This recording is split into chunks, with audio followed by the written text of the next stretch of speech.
भारतीय जनसंघ बना तब से भारतीय जनता पार्टी तक हमारी विचारधारा का एक प्रमुख अंग रहा है। एक प्रकार से भारतीय जनसंघ से लेकर भारतीय जनता पार्टी की यात्रा जो हमने तय की, उसके मूल उद्देश्यों में तीन ही चीज बहुत प्रमुख थी। एक तो देश की आंतरिक और बाह्य सुरक्षा, दूसरा सांस्कृतिक राष्ट्रवाद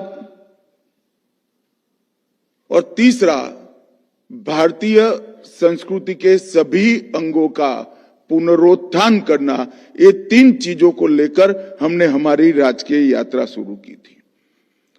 उसमें से एक बहुत महत्वपूर्ण विषय देश की आंतरिक और बाह्य सुरक्षा है। मगर मैं देश की आंतरिक सुरक्षा पर जरूर बात करना चाहता हूं।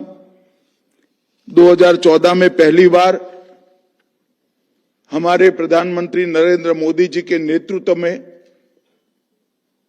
भारतीय जनता पार्टी की एनडीए की पूर्ण बहुमत की सरकार बनी और आज लगातार तीसरी बार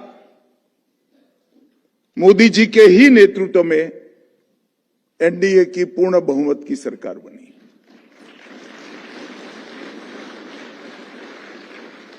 अगर किसी भी समस्या पर पार्टियों के परफॉर्मेंस, सरकारों के परफॉर्मेंस, पार्टी की नीतियों के परफॉर्मेंस को स्टडी करना है तो तुलनात्मक अभ्यास के अलावा हमारे पास और कोई ऑप्शन नहीं है। मैं नक्सलवाद पर बाद में बोलूंगा, परंतु जब मोदी जी ने इस देश के प्रधानमंत्री का पद संभाला तब इस देश की आंतरिक सुरक्षा की दृष्टि से तीन महत्वपूर्ण हॉटस्पॉट थे। एक जम्मू कश्मीर का क्षेत्र, दूसरा नॉर्थ ईस्ट और तीसरा वामपंथी कॉरिडोर। ये तीनों महत्वपूर्ण हॉटस्पॉट देश की आंतरिक सुरक्षा को छिन्न विछिन्न कर रखे थे और करीब करीब 5 दशक से 4 दशक से हजारों लोग ये तीनों जगह पे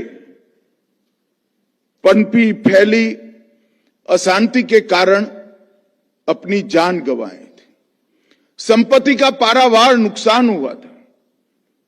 देश के बजट का एक बहुत बड़ा हिस्सा गरीबों के विकास के लिए जाने की जगह ये हॉटस्पॉट को संभालने में जाता था और सुरक्षा बलों की भी अपार जान हानि हुई थी।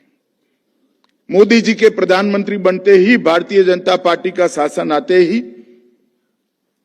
ये तीनों हॉटस्पॉट पर ध्यान केंद्रित किया गया और लंबे समय की स्पष्ट रणनीति के आधार पर काम हुआ।